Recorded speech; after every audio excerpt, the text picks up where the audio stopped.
On my 60th birthday, my son gave me an empty box with a note that said, "This is what you deserve, you insufferable old man."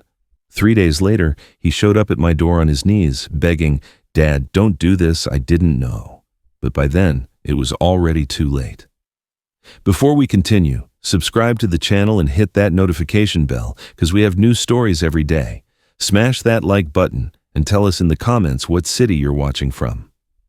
My name is Arthur Miller, and if there's one thing I've learned in my 60 years of life, it's that the deepest pain always comes from the people you love the most. That truth was seared into my soul like a red-hot iron on the afternoon of my birthday, when my only son, Samuel, handed me a gift that would change our relationship forever. It was an October Sunday, one of those days when the sun lazily filters through the curtains of my modest apartment downtown. I had prepared a special lunch, nothing fancy, but made with the kind of care only a father can put into every detail. Samuel had promised to come at 2 in the afternoon, and as always, he arrived right on time. That was something I admired about him, his discipline, perhaps inherited from my own years as an accountant at the same company where I worked for 30 years. I saw him arrive from the window, walking with that characteristic confidence. At 35, Samuel was everything a father could wish for: successful, smart, the owner of a consulting firm that had grown exponentially in the last 5 years. He was wearing one of those expensive suits he'd gotten used to, and in his hands he carried a box wrapped in silver paper. "Happy birthday, Dad," he said with a smile that, looking back, didn't quite reach his eyes. We sat at the table. We made small talk about the weather, about the changes in the neighborhood. He complimented the food. I told him stories he'd probably already heard 100 times. It was one of those cordial but distant conversations we'd been having for the last few years. After dessert, Samuel pushed the box toward me. "Your gift," he said simply. My hands trembled slightly as I removed the silver paper. The box was elegant, the kind used for expensive jewelry or important documents. My heart sped up with anticipation, hoping that maybe, finally, my son had decided to show me the affection that seemed to have been lost between us.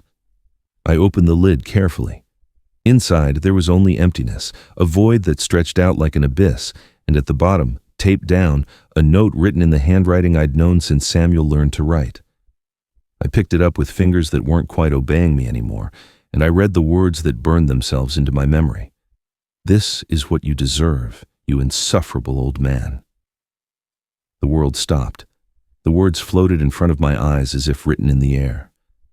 I looked up at Samuel, searching for an explanation, maybe a bad joke, anything to ease the pain that was starting to spread through my chest like poison. But his expression was cold, calculated. There was no regret in his eyes, just a kind of cruel satisfaction I had never seen in him before. "Did you read your gift, Dad?" he asked, his tone dripping with contempt. I tried to speak, but the words caught in my throat. It was as if I'd taken a physical blow that had knocked the wind out of me. The box slipped from my hands and hit the floor with a dull thud that echoed in the tense silence of the apartment. "Samuel," I finally managed to whisper. "Why?" He stood up from his chair with deliberately slow movements, adjusting his suit jacket as if he were in a business meeting. "Because it's time you knew what I really think of you," he answered. "All my life, I've had to carry the weight of a mediocre, complacent father who never understood what ambition or success meant. Look at this place," he said, gesturing around my apartment with disdain. "This is all you've accomplished in 60 years. Pathetic." Every word was a dagger. I just sat there, paralyzed by shock and pain, watching the son I had raised, the one I had sacrificed so much for, transform before my eyes into a stranger filled with resentment. "I'm leaving," he announced, heading for the door. "And don't expect me back anytime soon. I need time to decide if it's worth maintaining any kind of relationship with you." The door slammed shut with a bang that reverberated through the whole building. I was left alone, surrounded by the wreckage of what I thought was my relationship with my son, holding a note that summarized years of silent contempt in 9 devastating words. I couldn't sleep that night. Samuel's words replayed in my mind like an endless echo. But sometime in the early hours of the morning, as the initial pain began to harden into something colder and sharper, I made a decision that would change our lives forever. The hours after Samuel left passed in a thick haze. I sat motionless in my favorite armchair, the one I'd bought secondhand when he was 10, staring at the empty box still on the floor, evidence of my humiliation. But as the night wore on, my mind started to drift backward to the days when being a father was my greatest pride. Samuel was born on April 15th, 1988. I remember every detail of that day, how he held my index finger with his tiny hand, how his eyes opened for the first time to meet mine, how I knew in that instant I would do anything to protect him. His mother, Carol, died when he was just 2 years old from complications of an illness the doctors were never able to fully diagnose. From then on, it was just him and me against the world. During his first years of school, Samuel was a bright but shy kid. I worked double shifts at the accounting office to pay for his education at St. Patrick's Academy, one of the best private schools in the city. I'd come home exhausted, my eyes red from staring at numbers for 12 hours, but I always found the energy to help him with his homework. We'd sit at the kitchen table under the yellowish light of the one lamp that was bright enough, and we'd go over math, history, and science. "Dad," he'd say to me in that little voice I can still hear if I close my eyes, "why do you work so much?" And I always gave him the same answer. "Because I want you to have all the opportunities I never had, son. I want you to be someone important in life." Weekends were sacred for us. We'd walk through the main city park, share an ice cream at the local parlor, Don's, and go to the movies to see the superhero films he loved so much.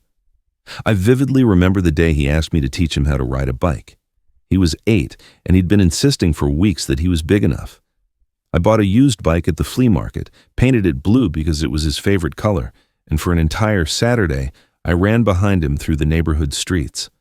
At first, he fell constantly, but he never gave up. "One more time, Dad," he'd say, wiping away tears and brushing off his scraped knees. When he finally managed to keep his balance and pedaled on his own for the first time, his shout of triumph echoed down the whole block. He jumped off the bike and ran to me with open arms. "I did it, Dad! I did it!" That night, we had pizza to celebrate, even though I knew I'd have to work overtime the next week to make up for the expense. In high school, Samuel started to excel academically. He was at the top of his class. He competed in math competitions, won awards at science fairs. I attended every event, every award ceremony, clapping from the back row with a pride that filled my chest. The other parents would chat among themselves about their children's achievements, and even though my clothes weren't as nice as theirs, even though my car was the oldest one in the parking lot, I felt like the richest man in the world. "My dad's an accountant," I overheard Samuel tell a classmate during one of those ceremonies. "He's not very important, but he's good at what he does." At the time, I didn't think anything of it. I figured it was normal for a teenager to want to downplay his father's job. Now, looking back, I realize he might have already started to be ashamed of me. During his college years, I kept up my routine of working extra hours to afford his education at a private university. Samuel studied business administration, majoring in finance, always with top grades. I would visit him every 2 weeks, bringing him home-cooked meals and a little extra cash. He lived in a dorm room, sharing space with 3 other guys from wealthy families. Gradually, our conversations became more superficial. He'd tell me about his studies, his future plans, but he no longer shared his doubts, his fears, his dreams with me like he did when he was a kid. When I asked about his friends or his activities, his answers were curt, as if my questions were an intrusion on his private life. His graduation day was bittersweet. Seeing Samuel receive his diploma with honors filled me with deep satisfaction, but I also noticed how he avoided introducing me to his classmates. When some parents came over to congratulate me on my son's achievement, he seemed uncomfortable, as if my presence was a stain on his moment of triumph. After college, Samuel quickly landed a job at a multinational corporation. His talent was undeniable, and within a few years, he climbed to management positions. Eventually, he decided to strike out on his own and start his own consulting firm. I followed his achievements from a distance, proud but increasingly shut out of his life. Visits became sporadic. Phone calls were reduced to birthday greetings and holidays. When I tried to invite him to lunch or just to talk, he always had work commitments, important meetings, business trips. "I'm swamped, Dad," had become his automatic reply to any invitation from me. But never, in my worst nightmares, did I imagine that the boy who once shouted with joy, learning to ride a bike, the teenager who hugged me when he won his first academic award, the young man who cried in my arms the night before he left for college, would become the man who would hand me an empty box with a note full of contempt on my 60th birthday. As dawn began to filter through my apartment windows, a cold, calculated determination took hold of me. If Samuel had decided I didn't deserve his respect, maybe it was time to show him exactly what it meant to lose mine. Carol's death marked the beginning of a transformation that, I understand now, planted the first seeds of resentment in Samuel's heart. During his first few years of life, he had known the warmth of a complete family, and although he was very young when she died, something inside him registered that loss deeply and permanently. Carol had been the perfect balance in our small family. Where I was pragmatic and cautious, she was spontaneous and a dreamer. While I worried about the monthly bills and household expenses, she filled our home with laughter, music, and that special light only a mother can bring. Samuel adored her with that pure devotion only young children can feel. I vividly remember Carol's last months. The illness arrived like a silent thief, stealing her strength day by day. At first, we thought it was just exhaustion from work, stress from the responsibilities of being a mother and wife. But when she started losing weight drastically and the headaches became constant, we knew something was seriously wrong. We went from one doctor to another, each with different theories, treatments that seemed promising at first but ultimately proved useless. I spent every penny I had, and many I didn't, on medical consultations, specialized tests, and experimental drugs. Carol begged me not to go so deep into debt, but I couldn't accept the idea of losing her.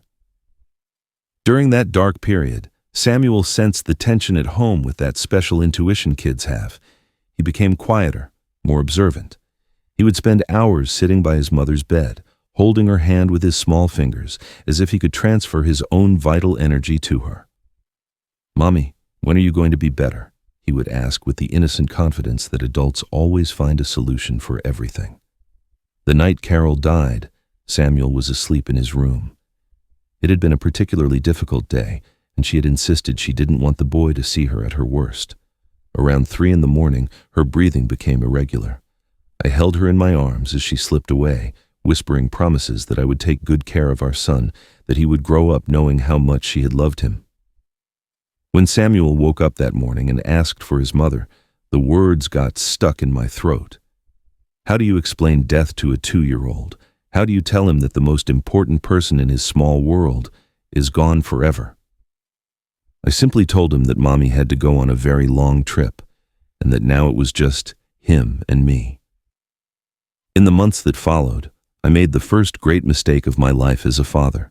Drowned in my own grief, I threw myself obsessively into work as a means of escape. I thought that if I worked more hours, if I earned more money, I could somehow make up for Carol's absence. I hired an older woman, Mrs. Hope, to take care of Samuel during the day, but I came home late, exhausted and emotionally absent. Samuel began to show troubling changes. He became more independent than a child his age should be. He learned to dress himself, to make his own snacks, to find ways to entertain himself without adult supervision. At first, I thought his adaptability was admirable, but now I understand it was a survival mechanism. The few times I tried to talk to him about Carol, Samuel would close his eyes and cover his ears. "I don't want to hear it," he'd say. "I don't want to remember." I interpreted this as a healthy way of processing grief, but now I realized it was the beginning of an emotional armor he was building to protect himself from pain. When he turned 5, I decided it was time to move. The house where we had lived with Carol was full of memories that were too painful for me. I thought a change of scenery would help us both move on, but for Samuel, that move meant losing the last physical traces of his mother's memory. In our new, smaller, more modest apartment, I established strict routines. Samuel had fixed schedules for everything: waking up, breakfast, school, homework, dinner, bed. I believed the structure would give him security, but in reality, I was creating an environment where emotions had no place. Over the following years, our relationship was based mainly on academic achievements and practical responsibilities. I helped him with his homework, attended parent-teacher conferences, and made sure he had everything he needed for his studies. But we rarely talked about feelings, dreams, or fears. It was as if we had both tacitly agreed that emotions were dangerous territory. Samuel became an exemplary student, but also a child who seemed to have skipped important stages of childhood. He was serious, responsible, mature for his age. Teachers praised him constantly, and I was proud of his discipline. I didn't realize that this premature maturity hid a wound that had never fully healed. The years passed, and although our daily life ran efficiently, there was an emotional void that neither of us knew how to fill. Samuel learned not to expect displays of affection, and I learned to express my love through financial sacrifices and academic support. It was a functional but cold dynamic, like a clockwork mechanism that serves its purpose but lacks a soul. Now, sitting in my apartment with that empty box still on the floor, I wonder if Samuel's cruel note wasn't just his way of expressing decades of accumulated resentment. Maybe in his mind, I had been the father who took away not only his mother, but also the chance to properly process that loss. But it was too late to fix the mistakes of the past. It was time to focus on the present and the decisions I would make from this moment on. His first job was at Meridian Consulting, an international firm with offices in major world capitals. Samuel was hired as a junior analyst, but in less than 6 months he had impressed his superiors so much that he was promoted to senior associate. His colleagues, many with years more experience, began to see him as a threat, but Samuel seemed to enjoy the competitive tension. During our increasingly sporadic phone calls, he would tell me about his projects with a passion he had never shown for anything else. He talked about corporate restructuring, multi-million-dollar mergers, optimization strategies that could save companies millions. His eyes would light up in a way I found strange, as if he had found his true purpose in life. "Dad," he told me during one of our last dinners at my apartment when he was 28, "I've decided to go independent. I'm going to start my own consulting firm." I remember feeling a mix of pride and worry. His courage to start a business was admirable, but I also knew how hard it was to maintain one's own company. "Do you have enough savings? Have you thought about all the startup costs?" I asked, automatically falling into my role as the cautious accountant. Samuel looked at me with an expression I now recognize as barely disguised condescension. "Don't worry about that," he replied. "I've got it all calculated. Besides, I've already landed my first major client. They're going to pay me more in 6 months than you've earned in years." Those words hurt, but I brushed them off as the natural arrogance of successful youth. Samuel's company, which he named Apex Strategic Solutions, grew with a speed that defied all economic logic. In its first year of operation, he already had contracts with 3 multinational corporations. By the second year, he had opened offices in 2 more cities. By the third, he was considering expanding internationally. I followed his achievements from a distance, reading about him in business magazines and financial newspapers. The wunderkind of consulting, they called him, the Midas of corporate restructuring. Each article included a photo of Samuel in suits that probably cost more than my monthly salary, posing in luxurious offices with panoramic city views. I tried several times to invite him to celebrate his successes, but he always had more important commitments. "I'm closing a deal with a German company," he'd say, or "I have a crucial presentation with Japanese investors." His excuses were always impressive, but they were also effective barriers that kept our relationship in a state of cordial distance. The last time he visited my apartment before my 60th birthday was 2 years ago. He arrived in a brand new black BMW, wore a watch I recognized from a magazine as a Rolex, and carried an Italian leather briefcase that probably cost more than 3 months of my rent. He sat on my old sofa as if it were a temporary throne in enemy territory. During that visit, I noticed his eyes scanning my apartment with a mix of nostalgia and disdain. He observed the furniture he recognized from his childhood, but now he saw it through the eyes of someone accustomed to luxury. The kitchen table where we once did his homework, the 32-inch TV that had been my big investment years ago, the curtains Carol had chosen that I never had the heart to change. "Dad," he said, sipping the coffee I had prepared in my best cup. Have you ever thought about moving to a place more appropriate for your age? The question caught me off guard. This apartment had been our home for decades, the place where he had grown up, where we had shared thousands of meals and conversations. Why would I move? I asked. I have all my memories here, my whole life. Samuel sighed in a way that made me feel like a stubborn child. It's just, I don't know how to say this without sounding cruel, but this place doesn't reflect what our family has achieved. When my partners or clients ask about my family, it's awkward to explain that my father lives in a lower middle-class apartment. His words were like a slap in the face. I had never considered that my lifestyle could be a source of shame for him. To me, this apartment represented decades of honest work, of sacrifices made out of fatherly love. To him, it was clearly a stain on his carefully constructed professional image. I could help you get something better, he continued. I have contacts in real estate. We could find you a condo in a more exclusive area, something more in line with the success we've achieved as a family. The irony of his words didn't escape me. Success we've achieved as a family? His success was entirely his, built on the foundation of the education I had financed with my double shifts and sacrifices. But apparently, that didn't count in his definition of family achievement. I politely declined his offer, explaining that I was comfortable where I was, that I had friends in the neighborhood, that I knew every corner of this area. But I saw a frustration in his eyes that he couldn't completely hide. To Samuel, my refusal to upgrade my situation was just more evidence of my lack of ambition, my mediocre complacency. That night, after he left, I stayed awake for hours thinking about our conversation.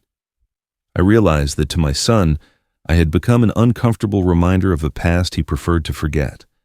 My modest life, my accounting job, my simple apartment, it all contradicted the sophisticated image of success he had built for himself. But I never imagined that this discomfort had turned into active contempt until my birthday, when I received that empty box with its devastating message. The 2 days following my humiliating birthday passed in a haze of disbelief and pain. I stayed in my apartment, not answering the phone, not opening the curtains, living in a state of shock that made me question everything I thought I knew about my relationship with Samuel. But on the third day, something changed. The pain crystallized into a cold, calculated fury I had never felt before in my life. I got up early that morning, showered, dressed in my best suit, the same one I'd worn to Samuel's college graduation, and left with a purpose that gave me chills of anticipation. My first stop was the main bank branch downtown, where I had an appointment I'd scheduled the day before with Robert Vance, the private wealth manager who had handled my finances for the last 15 years. Robert greeted me in his office with that professional smile reserved for longtime clients. He was a man my age, a family man like me, someone who understood the value of honest work and parental sacrifices. We had developed a mutual respect over the years. "Arthur," he said, reviewing some documents on his desk, "you mentioned on the phone that you wanted to make some significant changes to your accounts. What's this all about?" I took a deep breath before answering. "Robert, I want to completely change the beneficiary on my savings account, my investments, and my life insurance policy. I also want to establish a trust with very specific conditions." His eyebrows shot up in surprise. For all these years, he knew Samuel was my sole heir, the natural beneficiary of everything I had managed to save with so much effort. "Is there a family problem I should be aware of?" he asked with professional discretion. "Let's just say my son recently showed me that he doesn't value what I've done for him his entire life," I replied, "and I've decided there are charities that could make better use of my assets." Robert pulled several forms from a file cabinet and placed them on his desk. "I understand. This is a major decision, Arthur. Are you absolutely sure about this? Once these documents are processed, reversing these changes will be a complex process." "I've never been more sure of anything in my life," I assured him. "But there's something else. I want these changes to take effect immediately, but I don't want my son to find out until it's absolutely necessary." For the next 2 hours, we filled out form after form. I changed the beneficiary of my savings account, which held a lifetime of work, to the St. Joseph's Home for Children. My investments in government bonds, patiently accumulated over decades, were redirected to the Senior Citizen Support Alliance. My life insurance policy, which had a considerable value, would now benefit the Children's Public Hospital. But the real masterpiece of my plan was the trust. I had spent hours researching online the best ways to protect an estate from unwanted heirs and found a legal structure that gave me exactly what I needed: total control over when and how my decision would be revealed. The trust will be activated automatically if anyone with my DNA attempts to claim any part of my inheritance, I explained to Robert as I signed the final document. At that moment, a certified letter will be sent to that person, explaining exactly why they will not receive a single penny of my estate. Robert carefully reviewed all the documents before placing his official stamp on each page. Arthur, I have to ask you one more time. Are you completely sure about this? We're talking about decades of savings, your entire estate that you've built with so much effort.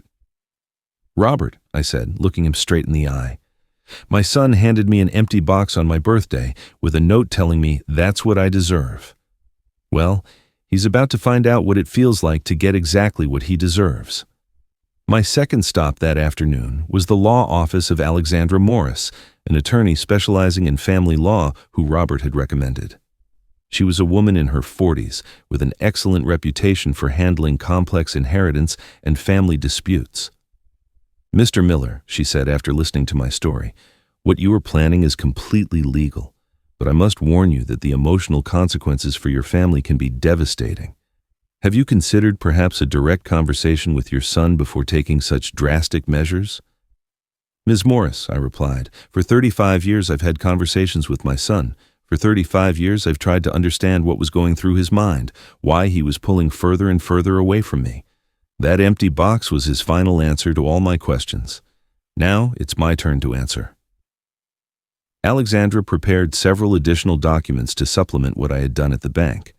A completely new will that reiterated my decisions, documents certifying my competent state of mind when making these decisions, and a power of attorney that would allow me to make additional changes if needed.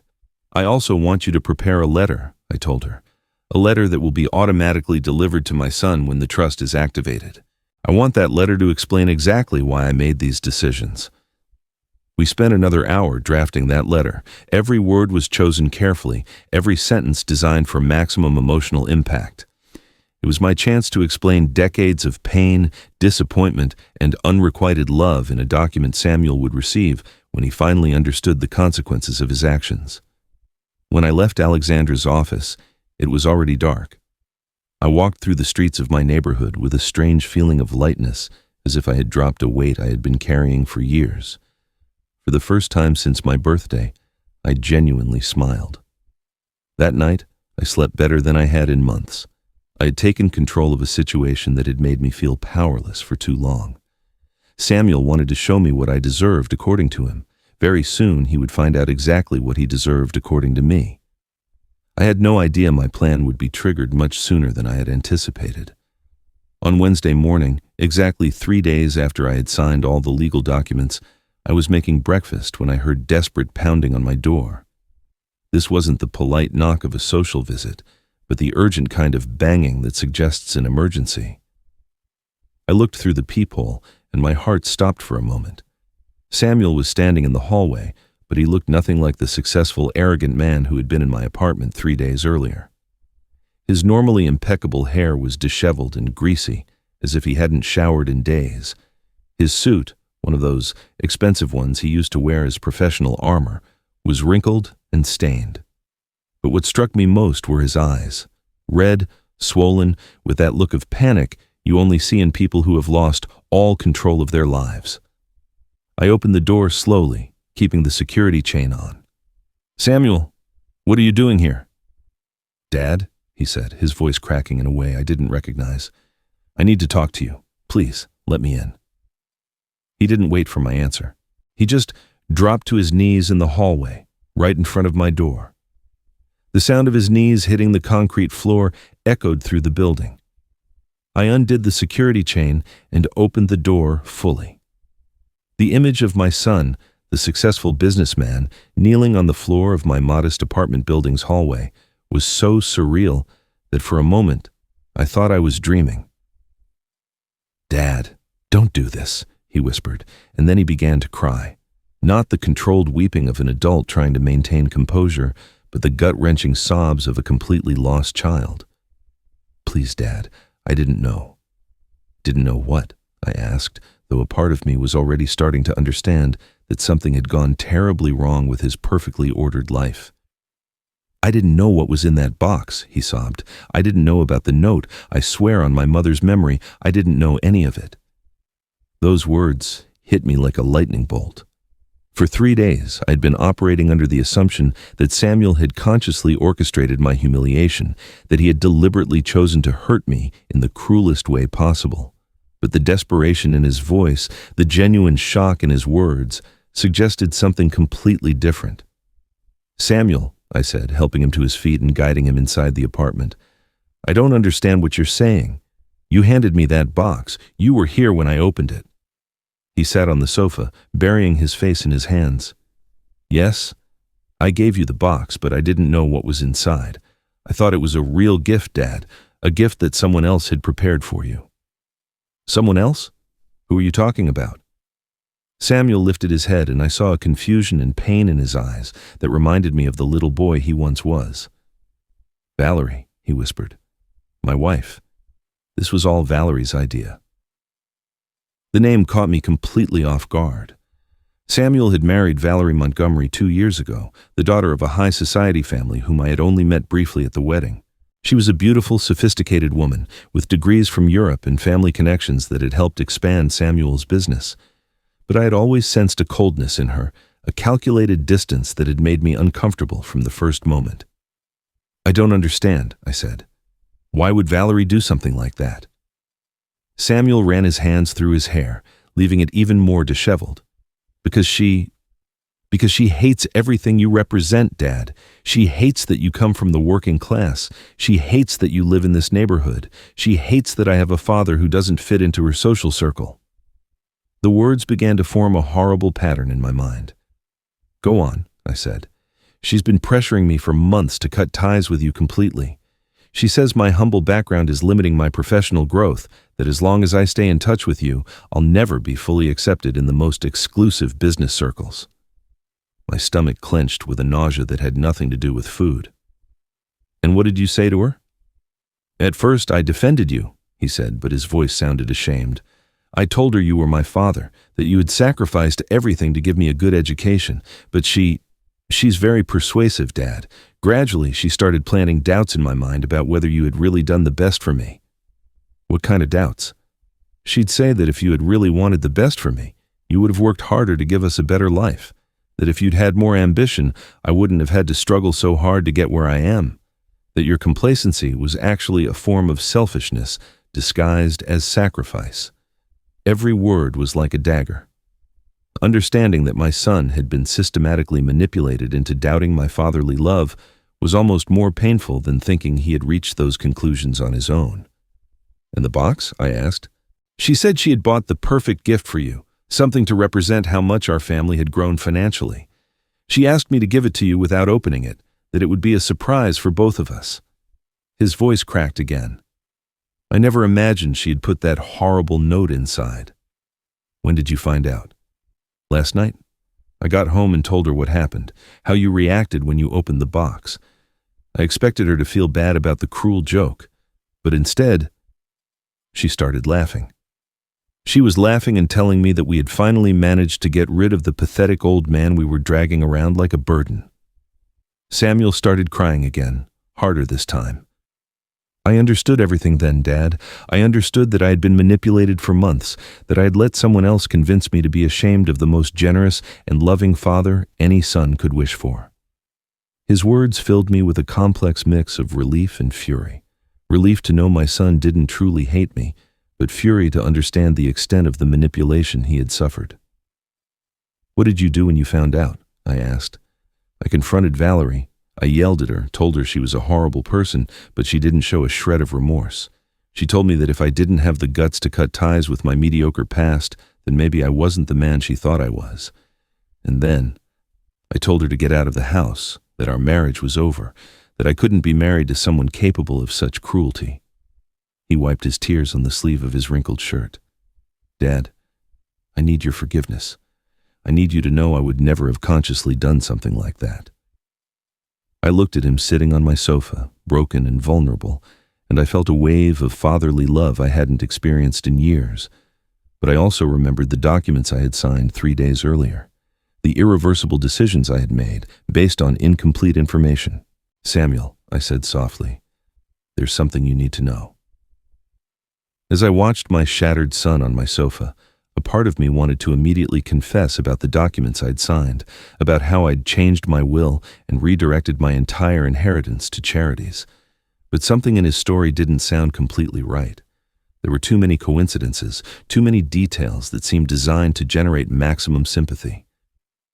Samuel, I said carefully, before we go on, I need you to tell me exactly how you met Valerie, and I want you to be completely honest with me. His expression changed subtly, a micro-expression of alarm that vanished so quickly I almost missed it. Why do you want to know that now, Dad? I thought we were talking about forgiveness, about rebuilding our relationship. Because something about your story doesn't add up, I replied. You weren't some manipulated kid when you married Valerie. You were a 33-year-old adult, a successful businessman with enough experience to recognize when someone is trying to influence you. Samuel shifted uncomfortably on the sofa. It's just, she's very subtle, Dad. It's not like she directly told me to cut ties with you. It was a gradual process. How gradual? I insisted. Give me specific examples. For the next 20 minutes, Samuel recounted a series of supposedly innocent incidents where Valerie had allegedly planted seeds of doubt about my value as a father and a person. According to his version, she made seemingly casual comments about how other successful businessmen came from families with better social standing, or how strange it was that someone as smart as him had a father who had chosen such a modest life. But as I listened, my analytical accountant's mind began to detect inconsistencies. The dates didn't line up. The events he described would have required a level of sophisticated psychological manipulation that seemed more suited to a novel than real life. Samuel, I interrupted him, where is Valerie right now? She went to her parents' house after our fight, he answered quickly. She's probably there right now telling them her side of the story. And you haven't tried to contact her since? No, Dad, I'm too angry. Besides, the only thing I care about right now is fixing things with you.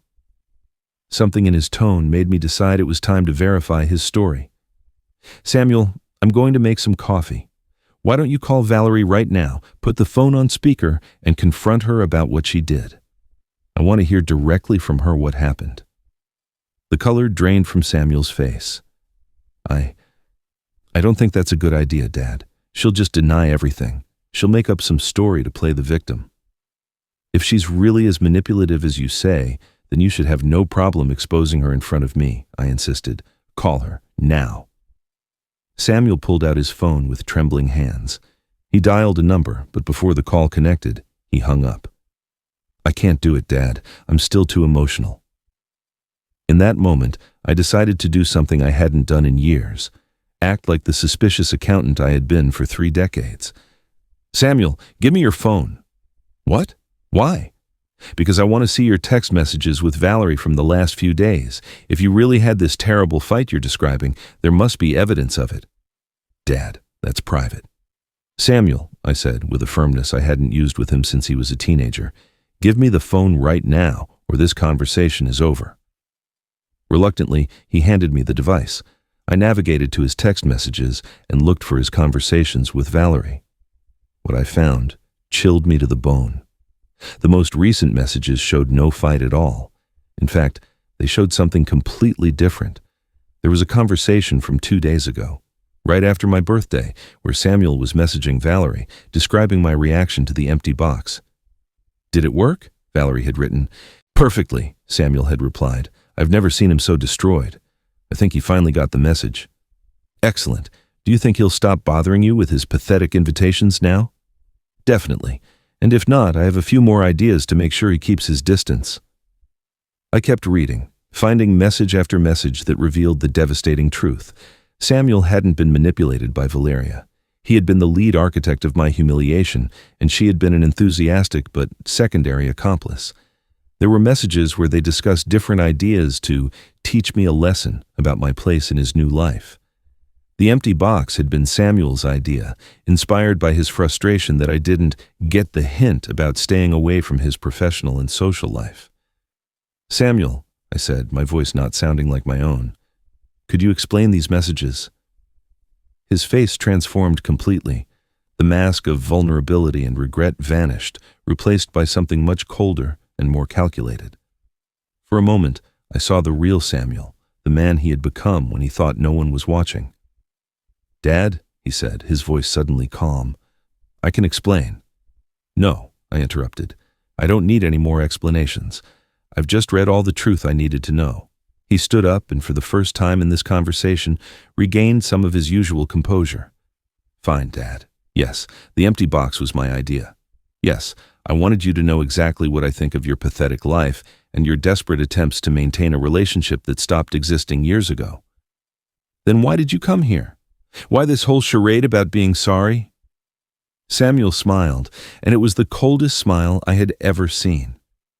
"Because my lawyer informed me yesterday that you had made some significant changes to your bank accounts, changes that might affect my future inheritance." There it was. The truth finally emerged. Samuel hadn't come here out of remorse or fatherly love. He had come because he found out about my financial moves and was afraid of losing the money he'd always taken for granted he would inherit. "How did your lawyer find out?" I asked. "I have contacts in various financial sectors, Dad. It's not hard to monitor someone's banking activities when you know where to look." In that moment, I understood that the person standing in front of me was not the boy I had raised with so much love.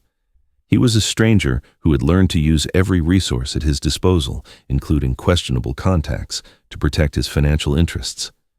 "Samuel," I said, "I think it's time for you to leave." "Not until you undo what you did with your inheritance," he replied. "That money belongs to me by right, and I'm not going to let your senile spite take it from me." Those words were the final confirmation of everything I needed to know about who my son truly was. The mask had finally, completely fallen. The vulnerable, repentant Samuel was gone, replaced by a cold, calculating man who bore no resemblance to the child I had raised. But what came next taught me I still didn't know the full extent of his transformation. "Samuel," I said, "that money doesn't belong to you by right. It's my money, earned with my work, and I can do whatever I see fit with it." His response left me breathless. "No, Dad. That money is as much mine as it is yours, and I have the documents to prove it." He pulled a manila envelope from the briefcase he had brought with him. Inside was a series of documents I recognized immediately, copies of loan agreements I had signed years ago to finance Samuel's college education, but also other documents I had never seen before. "Remember when you helped me get the loan to start my company?" he asked with a smile that made my skin crawl. "Remember you had to put your apartment up as collateral?" Yes, I remembered. It had been 7 years ago when Samuel needed seed money for Apex Strategic Solutions. I had mortgaged my apartment to help him get a $200,000 bank loan. Samuel had promised to pay off the loan within 2 years, a promise he had kept. "That loan was paid off completely," I reminded him. "Yes, it was paid off," he confirmed. "But what you didn't know is that when it was paid, I transferred the mortgage into my name instead of canceling it completely. Technically, I am now the legal owner of this apartment." I felt the floor crumbling beneath my feet. That's impossible. I never signed any document authorizing that transfer. Samuel pulled another set of papers from the envelope. "Remember when you came to my office 3 years ago to sign some update forms for your insurance policy? Remember my assistant notarized your signature?" A horrible nausea began to rise in my stomach. Yes, I remembered that day. Samuel had told me it was a legal routine, that I needed to update some beneficiaries on my insurance policy to better protect my interests. I had signed several documents without reading them completely, trusting that my son would never harm me. Those documents weren't just for your insurance policy, Samuel continued. They also included an authorization to transfer the ownership of this apartment to my name when the original loan was canceled. That's fraud, I managed to whisper. No, Dad, it's smart financial planning, and it's completely legal because you voluntarily signed all the necessary documents. I sat down heavily in my chair, feeling as if I had aged 10 years in 10 minutes. For 3 years, I had been living in an apartment that no longer belonged to me, without even knowing it. But that's not all, Samuel continued, clearly enjoying my shock. Remember your savings account at First National Bank? The one you've had for 20 years? I nodded weakly. 2 years ago, when you gave me temporary power of attorney to manage your finances while you were in the hospital for your gallbladder surgery, I transferred a large part of those savings into a joint account I opened in both our names. By law, I have full access to those funds. The gallbladder surgery. It had been a minor procedure, but post-op complications had kept me hospitalized for 2 weeks. Samuel had generously offered to handle my bills and pay my medical expenses while I recovered. I had signed the power of attorney thinking it was for a short period and for specific purposes. You never revoked that power of attorney, Dad, he informed me. It's still active, and it gives me legal authority to manage all your finances. How much money did you transfer? I asked, my voice barely a whisper. Approximately $180,000, the bulk of your life savings. It was like being hit with a hammer. My entire estate, built over decades of honest work and sacrifice, had been systematically siphoned off by my son without my knowledge. Why, was all I could ask. Because I knew that someday you'd have a sentimental crisis just like the one you're having now, he answered with a coldness that terrified me. I knew you might do something stupid, like change your will or donate your money to charities. I decided to protect our family assets before you could damage them with your emotions. Our assets? That money was the result of my work. That money was the result of decades of your mediocre life, he interrupted. I've multiplied that capital several times over through smart investments. I've turned your financial mediocrity into real wealth. Then why are you here? If you already have all my money, why do you care what I did at the bank 3 days ago? Samuel smiled again, but this time there was something nervous in his expression. Because there are a few accounts and investments I couldn't transfer due to legal restrictions. Your new life insurance policy, for example, and some government bonds that are in your name only.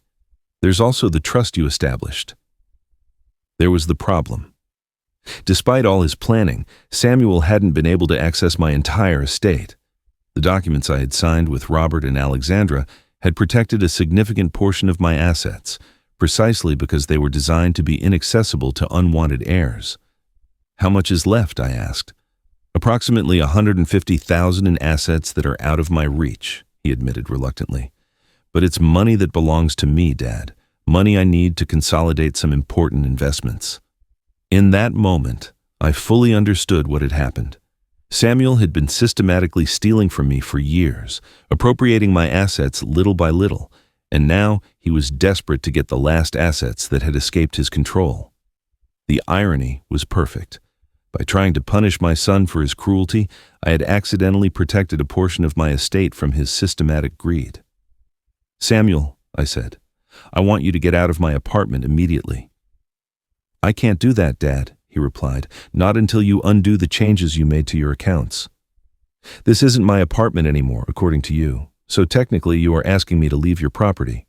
His smile turned genuinely cruel. Exactly. And if you don't cooperate, I'll have to take legal action to secure my property rights. I understood that my son hadn't just become a stranger. He had become my enemy. That night, after Samuel finally left with the promise to give me 48 hours to reconsider my position, I didn't sleep a single minute.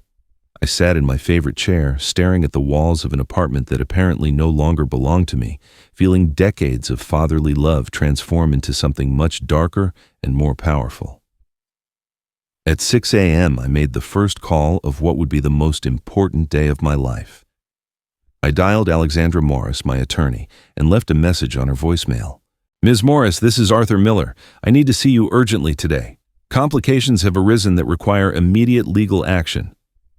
My second call was to Robert Vance at the bank. Robert, I need an emergency appointment. I believe someone has been illegally accessing my accounts, and I need your help to verify all transactions from the last 5 years. But my third call was the most important. I dialed the number for Charles Harris, a private investigator I had met years ago when I worked on a corporate fraud case for my old firm. Charles specialized in financial investigations and had contacts in banks, law firms, and government offices that could be useful. "Charles," I said when he answered, "I need you to do a deep dive into my son's finances and legal activities. I think he's been committing fraud, and I need hard evidence as soon as possible." At 9 in the morning, I was in Alexandra's office with all the documents Samuel had shown me the day before. After reviewing everything carefully, her verdict was clear but complicated. "Arthur," she said, "technically, what your son did isn't illegal. You did voluntarily sign all these documents. However, there is evidence that he did not fully disclose the implications of what you were signing, which could constitute fraud by omission. What are my options? We can challenge these transactions, arguing they were made under false pretenses. We can also press criminal charges for abuse of power of attorney, but it will be a long, expensive process, and the outcome is not guaranteed." "Counselor," I said, "I'm not interested in getting the money back. What I'm interested in is making sure Samuel understands there are consequences for his actions." Alexandra looked at me curiously. "What do you have in mind?" For the next hour, I explained my plan. It was risky, potentially costly, and definitely vengeful, but it was also completely legal, and if executed correctly, devastatingly effective. At 2 p.m., I was at the bank with Robert, reviewing 5 years of financial records. What we found was even worse than I had imagined. Samuel hadn't just transferred my savings to joint accounts, he had also used my power of attorney to make risky investments with my money, some of which had resulted in significant losses. "Robert," I said, "I want you to immediately freeze all accounts where I am listed as a co-owner, and I want you to launch an internal investigation into how these transfers were approved without proper notification to the primary account holder. That could create legal problems for your son," he warned. "That's exactly the point." At 4 in the afternoon, Charles called me with information that exceeded my wildest expectations. His investigation had revealed that Samuel had used similar techniques on other family members. Samuel's maternal grandmother, who had died 2 years ago, had gifted $50,000 to Samuel shortly before her death, under circumstances that now seemed suspicious. "There's more," Charles said. "Your son has been significantly inflating his reported income to get bank loans. There's also evidence that some of his business transactions involve tax evasion." "Enough for an official investigation." "More than enough. Do you want me to proceed?" "Proceed with everything." That night, I executed the final phase of my plan. I called Samuel and left a message. "Son, I've reconsidered my position. I want you to come by tomorrow at 10 a.m. to discuss how we can resolve this situation amicably." Samuel arrived right on time, dressed again in one of his expensive suits, clearly expecting I had caved to his blackmail. But when I opened the door, I wasn't alone. "Samuel," I said, "I'd like you to meet Detective Martin from the Financial Crimes Unit and Auditor Jenkins from the IRS." The color drained from his face. "What's going on here?" Detective Martin stepped forward. "Mr. Miller, we have a warrant for your arrest for financial fraud, abuse of power of attorney, and tax evasion. We also have warrants to freeze all your bank accounts and assets pending investigation." "This is impossible," Samuel stammered. "I haven't done anything illegal. My father signed all those documents voluntarily." "Mr. Miller," Auditor Jenkins chimed in, "we also have evidence that you have been reporting false income to obtain loans and that you have evaded taxes on approximately $300,000 over the last 3 years. Samuel looked at me with an expression of pure disbelief and rage. "You did this? To your own son?" "Samuel," I replied calmly, "for 35 years I taught you about honesty, hard work, and respect. You chose to ignore all those lessons. Now you're going to learn about consequences." As they led him away in handcuffs, he screamed, "This is going to cost you everything you have. I'm going to ruin you. "You already ruined me," I yelled back. "The day you handed me that empty box, you ruined everything that mattered between us. Now we're even." That night, for the first time in weeks, I slept soundly. Justice delayed is still justice, and my son was finally going to understand what it felt like to get exactly what he deserved. 6 months after Samuel's arrest, I find myself sitting in the same apartment where it all began, but living a completely different reality. The events that followed that morning were like dominoes falling one after another, each revelation more devastating than the last. Samuel was sentenced to 3 years in prison for financial fraud and tax evasion. His company, Apex Strategic Solutions, filed for bankruptcy when it came out that he had been using client money to cover his personal expenses and risky investments. Valerie, predictably, divorced him immediately and moved to Europe, taking with her everything she could liquidate before the assets were frozen. The legal process returned about $120,000 of my original savings to me, although lawyers and banking complications ate up a significant portion. More importantly, the investigations revealed that the transfer of my apartment's ownership had been done fraudulently, and I was able to regain legal title to my home. But the victory felt strangely empty. During the first few months after the arrest, I experienced something I can only describe as a toxic relief. Every news story about Samuel's legal troubles, every newspaper article detailing his fall from grace, filled me with a bitter satisfaction that I knew wasn't healthy. I had gotten my revenge, but the emotional price was higher than I had anticipated. The reality of having sent my own son to prison began to weigh on me in ways I hadn't foreseen. Yes, he had proven to be manipulative, greedy, and cruel. Yes, he had deserved to face the consequences of his actions. But he was still the boy I once held in my arms, the kid I ran behind as he learned to ride a bike, the young man who cried in my arms when he left for college. 2 weeks ago, I received a letter from Samuel from prison. It was the first direct communication we'd had since his arrest. The letter was different from anything I had expected. It contained no pleas for forgiveness, no attempts at manipulation. Instead, it was a mature, painful reflection on how we had reached this point. "Dad," he wrote, "I've had 6 months to think about what happened between us, and I think I finally understand some things I never saw before. You're right that I deserved to face the consequences of my actions. What I did was unforgivable, not just financially, but emotionally." The letter continued with a brutal dissection of how he had allowed his professional success to turn into arrogance, how he had begun to see my modest life as a negative reflection on his new identity, and how he had gradually rationalized his cruel treatment of me as something I had brought on myself for not aspiring to more. "But I've also started to understand something about you," it continued. "I've started to understand that your decision to send me to prison wasn't just about justice. It was about a father who finally reached his breaking point and decided he would rather lose his son completely than continue to be abused by him." Those words hit me like a lightning bolt. For months I had justified my actions as a search for justice, but Samuel had seen through my rationalizations. He was right.